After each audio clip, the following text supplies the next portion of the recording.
Kinachoendelea muda huu hivi sasa ni zoezi la kupiga kura. Kama ambavyo mnaona, zoezi la kupiga kura kuchagua viongozi wa serikali ya wanafunzi katika shule ya msingi ya Heritage iliyopo Banana Ukonga jijini Dar es Salaam.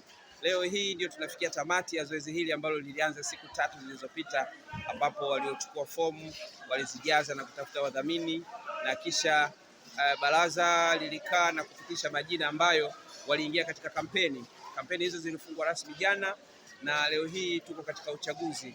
Kuna nafasi nyingi ambazo zinagombewa hapa kama vile kaka mkuu, dada mkuu, kuna viongozi wa mazingira, tuna viongozi wa michezo wanaoshughulika na mambo ya mazingira, chakula, wale wanaotunza muda. Na kesho itakuwa ni siku ya mwisho ambapo watakaopita katika nafasi hizo wataapishwa rasmi.